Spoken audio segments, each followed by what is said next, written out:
আসসালামু আলাইকুম, আশা করি আপনারা সবাই অনেক ভালো আছেন। 18,999 টাকায় এই মুহূর্তের পপুলার মিডিয়াটেক হেলিও G99 প্রসেসরের পাশাপাশি অমনিভিশনে 64bs সেন্সর থাকা 64 মেগাপিক্সেলের ট্রিপল ক্যামেরা সহ 8GB র্যাম এবং 256GB স্টোরেজ দিয়ে ইনফিনিক্স নিয়ে আসলো অফিসিয়ালি তাদের নতুন একটি ফোন ইনফিনিক্স নোট 30। অর্থাৎ এই ফোনটি সত্যি কথা বলতে একদম মার্কেট কিলার স্পেসিফিকেশন দিয়ে আসা এই ফোনটির নাম আমরা অনেক মানুষের মুখে শুনেছি। এটাকে অনেকেই বলতেছে যে বাজেট কিলার একটা ফোন, প্রাইস বিবেচনায় খুব ভালো ফোন। বাট যে যাই বলুক না কেন, এই ফোনটিও আমাদের কাছে অনেক দিন ধরেই রয়েছে। সো ওভারঅল এই ফোনটি ইউজ করতে যে আমাদের এক্সপিরিয়েন্স কেমন ছিল, অর্থাৎ এই ফোনটার গেমিং পারফরমেন্স আমরা কেমন পেয়েছি, ছবি টবি তুলে ফটোগ্রাফি ভিডিওগ্রাফি পারফরমেন্স আমাদের কাছে কেমন লেগেছে, এবং সব কথার শেষ কথা এই ফোনটি আদৌ কি কেনা উচিত হবে কিনা, তার সব কিছু নিয়ে আজকের ভিডিওতে ইন ডিটেলস আলোচনা করবো। সো চলুন তাহলে দেরি না করে শুরু করা যাক। মোবাইলটির বক্স কন্টেন্টে রয়েছে user manuals, sim tray ejector, extra একটি screen protector, soft plastic back cover, type C USB charging cable, 45 ওয়াটের ফাস্ট চার্জার,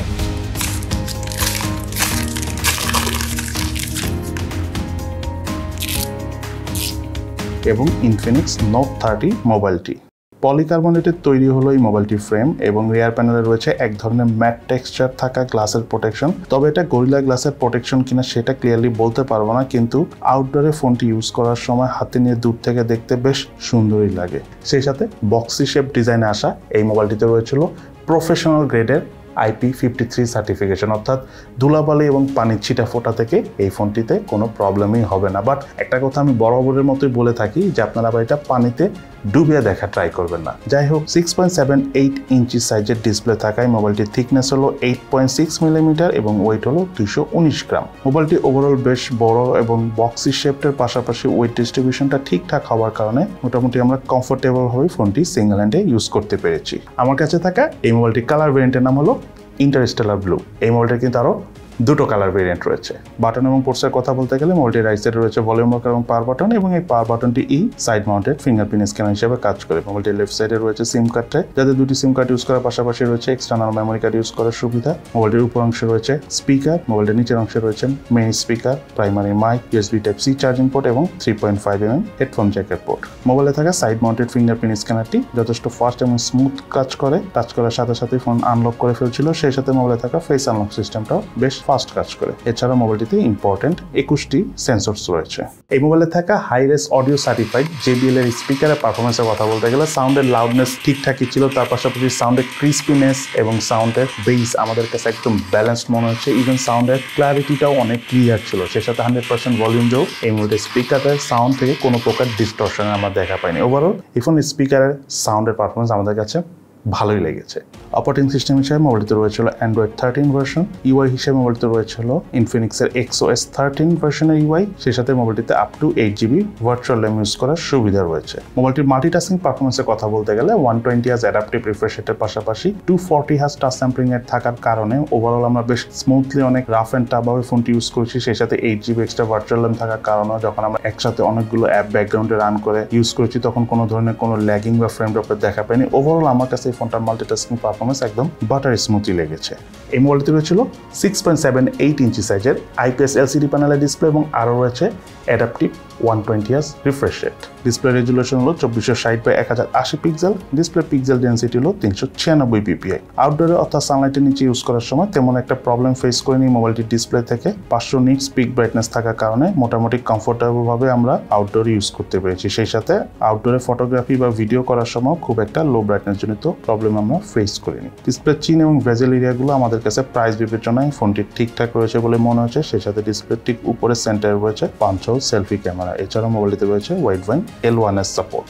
এই মোবাইলটার রিয়ার প্যানেল রয়েছিল ট্রিপল ক্যামেরা সেটআপ, যার মেইন ক্যামেরাটি হলো 1.7 অ্যাপারচারের 64 মেগাপিক্সেলের ক্যামেরা, যাতে সেন্সর হিসেবে রয়েছে অমনিভিশনের 64B সেন্সর। আরেকটি ক্যামেরা হলো 2 মেগাপিক্সেলের 2.4 অ্যাপারচারের ডেপথ সেন্সর ক্যামেরা, এবং সর্বশেষ ক্যামেরাটি হলো AI লেন্স। রিয়ার প্যানেল থেকে মেইন ক্যামেরাগুলো দিয়ে ছবি তোলার সময় অবজেক্ট নাইসলি ফোকাস করা যাচ্ছিল। ছবির কালার টোন এবং ছবির ডিটেলস প্রপার লাইট কন্ডিশনে ছবি তুললে ভালোভাবেই ধরে রাখতে পারছিল। ক্যামেরার ব্যাকগ্রাউন্ড প্রসেসিংটা বেশ ভালোভাবেই করে। সেই সাথে পোর্ট্রেট মোডে তোলা ছবিগুলোর ডাইনামিক রেঞ্জ বেশ ভালোভাবেই কভার করে এবং এজ ডিটেকশনও প্রাইস রেঞ্জের ফোন হিসাবে বেশ নাইসলি করতে পারে। মোবাইলটিতে হাইস্ট 2K 30 ফ্রেম পার সেকেন্ডে ভিডিও শ্যুট করা যায়। তবে আমি ওভারঅল 1080p 60 fps এর ভিডিও শ্যুট করে বেশি ভালো পারফরমেন্স পেয়েছি, যেহেতু ফোনটাতে কোনো ধরনের জাইরো ইআইএস বা ওআইএস নাই। সো ভিডিও শ্যুট করে আমার কিছুটা শেকি ফিল পেয়েছি। সেই সাথে মোবাইলটিতে আরও রয়েছে টাইম ল্যাপসে ফিচারের মাধ্যমে ভিডিও শ্যুট করার পাশাপাশি স্লো মোশনে ভিডিও শ্যুট করার সুবিধা।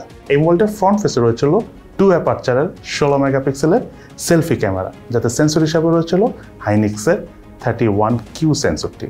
সেলফি ক্যামেরাতে ডে লাইট কন্ডিশনে বেশ ভালোই ছবি উঠে, কালার টোনটা বেশ ভালোভাবে ধরে রাখে এবং ছবি ডিটেলসও প্রপার লাইট কন্ডিশনে ছবি তুললে ভালো করেই ধরে রাখতে পারছিল। ছবি তোলার পর ব্যাকগ্রাউন্ড প্রসেসিংয়ে যে কিছুটা কালার বুস্ট করে, তবে সেটা ভালো লাগার মতোই। এছাড়া পোর্ট্রেট মোডে তোলা ছবির এজ ডিটেকশন এবং ডাইনামিক রেঞ্জও বেশ নাইসলি কভার করে। ওভারঅল লাইট কন্ডিশনের সোশ্যাল মিডিয়া রেডি টাইপ ছবি উঠে, সো যে কারো কাছেই ফোনটা সেলফি ক্যামেরা পারফরমেন্স আমার মনে হয় ভালোই লাগবে। এই মোবাইলটাতে ক্যামেরা টু এপিআই এর প্রপার সাপোর্ট নেই, সো আপনি চাইলে ইন ফিউচারে ম্যানুয়াল ক্যামেরা অর্থাৎ জিক্যাম ইউজ করতে পারবেন না। ইনফিনিক্স নোট 30 এই মোবাইলটিতে রয়েছিল 5000 mAh ব্যাটারি এবং সাথে রয়েছিল 45 ওয়াটের ফাস্ট চার্জার। এবং এই 45 ওয়াটের ফাস্ট চার্জার দিয়ে এই ফোনটি আমাদের সম্পূর্ণ চার্জ করতে অ্যারাউন্ড 50 মিনিট থেকে 52-53 মিনিটের মতো সময় লেগেছে। তবে একবার চার্জ করার পর এত বড় ডিসপ্লে থাকা সত্ত্বেও হালকা পাতলা বেসিক ইউজ করে আমরা 1.5 দিনের মতো চার্জ ব্যাকআপ পেয়েছি। অপরদিকে যখন আমরা একটু হেভি ইউজ করেছি, মুভি দেখেছি স্পেশালি, তার পাশাপাশি লং টাইম গেমিং করেছি, তখন এই ফোনটার স্ক্রিন অন টাইম পেয়েছি 5 ঘন্টা থেকে স্লাইটলি বেশি। এই মোবাইলটিতে রয়েছিল মিডিয়াটেক হেলিও G99 প্রসেসর। এটি একটি অক্টাকোর প্রসেসর, যার ট্রানজিস্টর সাইজ হলো 6 ন্যানোমিটার। জিপিইউ হিসেবে মোবাইলটিতে রয়েছিল মালি G57। বাংলাদেশ মার্কেটে এই মোবাইলটি দুটো ভেরিয়েন্টেই অফিসিয়ালি পাওয়া যায়। একটা হলো 8GB RAM 128GB storage variant, আর একটা হলো 8GB RAM 256GB storage variant. এবং দুটো ভেরিয়েন্টের র্যামের টাইপ হলো LPDDR4X এবং স্টোরেজ টাইপ হলো UFS 2.2। এবং এই ফোনটার অফিসিয়াল প্রাইস হলো 8GB র্যাম 128GB স্টোরেজ ভেরিয়েন্টের 18,999 টাকা, অর্থাৎ 1 টাকা কম 19,000 টাকা। আর 8GB 256GB স্টোরেজ ভেরিয়েন্টের প্রাইস হলো 23,999 টাকা, অর্থাৎ 1 টাকা কম 24,000 টাকা। মোবাইলটির আন্তর্জাতিক স্কোর পেয়েছে আমার 3,76,274, বেঞ্চমার্ক স্কোর পেয়েছি সিঙ্গেল করে 702, মাল্টি করে 1649। এবং মোবাইলটির স্টোরেজ স্পিড চেক করতে রিড স্পিড পেয়েছি 540 মেগাবাইট পার সেকেন্ড এবং রাইট স্পিড পেয়েছি 582 মেগাবাইট পার সেকেন্ড। এই মোবাইলটিতে আমরা পাবজি গেমসটা খেলা ট্রাই করেছি। এইচডি গ্রাফিক্সে হাই ফ্রেম রেটে সর্বোচ্চ মোবাইলের গ্রাফিক্স সেটিংয়ে খেলা যায়। গেমিং পারফরমেন্সের কথা বলতে গেলে আমরা খুব একটা ল্যাগিং বা ফ্রেম ড্রপের দেখা পাইনি। মোটামুটি লং টাইম গেম প্লে করার সময় আমরা খুব একটা হিটিংয়েরও দেখা পাইনি। ওভারঅল স্মুথ পারফরমেন্সই ছিল। তার পাশাপাশি মোবাইলটিতে আমরা কল অফ ডিউটি গেমটা খেলেছি, সেখানে আমরা মিডিয়াম গ্রাফিক্সে হাই ফ্রেম রেটে খেলেছি। গেমিং পারফরমেন্স আমাদের কাছে ভালোই লেগেছে। গ্রাফিক্স সেটিংটা যদি আরেকটু ভালো হতো, মানে আরেকটু বেশি ভালো গ্রাফিক্স সেটিং খেলা যেত, তাহলে আরও ভালো লাগতো। অপরদিকে আমরা ফ্রি ফায়ার গেমসটা একদম বাটার স্মুথভাবে ফোনটাতে খেলতে পেরেছি। কোনো ধরনের কোনো ল্যাগিং বা ফ্রেম ড্রপের দেখা পাইনি। In fact long time game play করার সময় ফ্রি ফায়ারে খুব একটা ফোন হিট হয় না। তার পাশাপাশি ফোনটা দিয়ে আমরা অ্যাশফ্যান গেমসটা খেলেছি। গেমের কালার টোনটা যথেষ্ট ভাইব্রেন্ট হওয়ার কারণে আমাদের গেম খেলার সময় অনেক ভালো লেগেছে। আপনাদের কাছে অনেক ভালো লাগে অ্যাশফ্যান গেম যদি আপনারা পছন্দ করে থাকেন। এবং সেই সাথে মোবাইলটিতে আমরা ফুটবল গেমসটা খেলেছি একদম হাইস্ট গ্রাফিক্স সেটিংয়ে। এই ফোনে আমরা ফুটবল গেমসটা একদম কমফোর্টেবলভাবে প্লে করেছি। আপনারা যারা ফুটবল লাভার রয়েছেন তাদের কাছে এই ফোনে ফুটবল খেলে বেশি ভালো লাগবে। তার প্রধান কারণ হলো এটার বড় ডিসপ্লে। সর্বশেষ এই ফোনটার হিটিংয়ের কথা বলতে গেলে লং টাইম পাবজি গেমসটা খেলার সময় এই ফোনটার রিয়ার প্যানেলে কিছুটা হিট হয় এবং তার পাশাপাশি ফোনের ইন্টারনেটের দিয়ে, অর্থাৎ সিমের ইন্টারনেট বা মোবাইল ডাটা দিয়ে যখন আমরা ভিডিও দেখেছি, অন্যান্য ফোনের মতো এই ফোনটাও হিট হয়। বাট এটার কুলিং সিস্টেমটা খুবই ভালো। কিছুক্ষণ সময় দিলে খুব দ্রুত আবার ফোনটা আগের মতো ঠান্ডাও হয়ে যায়। এই ফোনটাতে রয়েছিল 4G সাপোর্ট। তার পাশাপাশি এই ফোনে 2.4 GHz এবং 5 GHz ওয়াইফাই এই দুটো ব্যান্ডউইডের সাপোর্ট রয়েছে এবং সেই সাথে ফোনটাতে NFC-র পাশাপাশি FM রেডিও রয়েছে। এবার চলো আমরা জেনে নিই এই ফোনটা কী কী ল্যাকিংস রয়েছে এবং এই ফোনটার কী কী বেস্ট সাইড রয়েছে। প্রথমে চলো আমরা জেনে নিই এই ফোনটার কী কী ল্যাকিংস অর্থাৎ দুর্বলতা রয়েছে।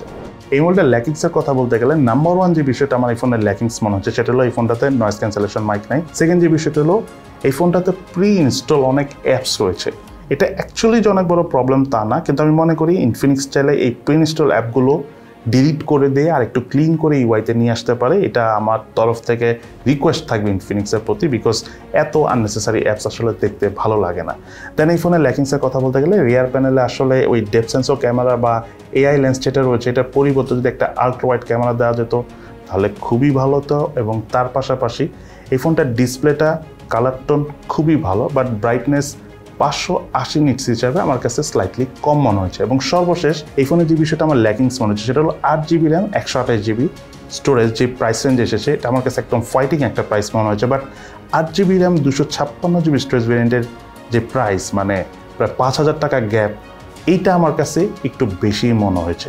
বাট এই ফোনটা যদি আমি বেস্ট সাইডের কথা বলি, প্রথমে যে বিষয়টা বলবো, এই ফোনটার আউটলুক যেমন সুন্দর, তার পাশাপাশি 120 রিফ্রেশ রেটের পাশাপাশি 240 হার্জ টাচ স্যাম্পলিং রেট রয়েছে এবং ফোনের ডিসপ্লে কালার টোনটা অনেক ভাইব্রেন্ট হওয়ার কারণে আমরা মিডিয়া কনজিউম করে যেমন মজা পেয়েছি, তার পাশাপাশি এক্সট্রিমলি মাল্টিটাস্কিং করে বা অনেক রাফ অ্যান্ড টাফ ইউজ করেও কিন্তু আমরা ভালো চার্জ ব্যাকআপ পেয়েছি। দেন আরেকটা ইম্পর্টেন্ট বিষয় হলো, এই ফোনটাতে কিন্তু স্টেরিও স্পিকারের পাশাপাশি JBL এর টিউনিং এবং DTS এর সাউন্ড ইকুয়ালাইজার রয়েছে।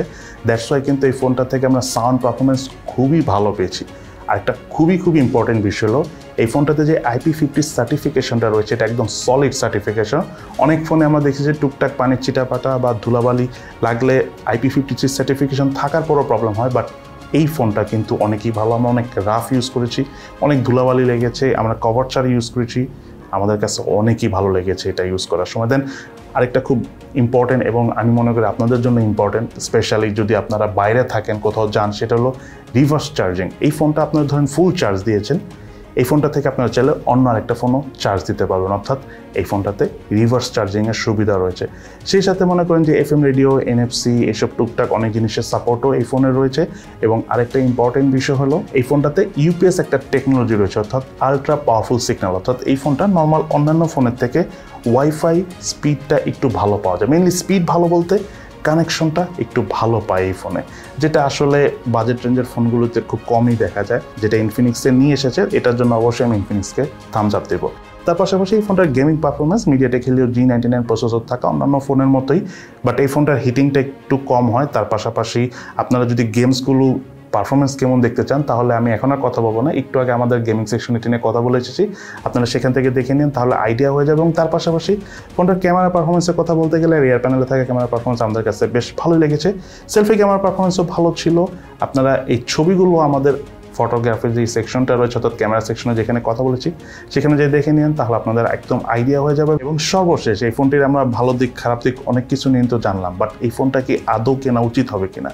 মেইনলি যারা অনেক মিডিয়া কনজিউম করেন, তার পাশাপাশি টুকটাক ফটোগ্রাফি করেন, হালকা পাতলা গেমিং করেন, সেই সাথে একটা স্টাইলিশ ফোন চাচ্ছেন এবং লং টাইম চার্জ ব্যাকআপ চান, এবং আপনাদের যদি বাজেট থাকে 15 থেকে 20,000 টাকার মধ্যে অফিসিয়ালি কোনো একটা ফোন নেবেন, তাহলে আমি আপনাদেরকে বলবো ইনফিনিক্স নোট 30 এই ফোনটা নির্দ্বিধায় রাইট নাও বেস্ট চয়েস।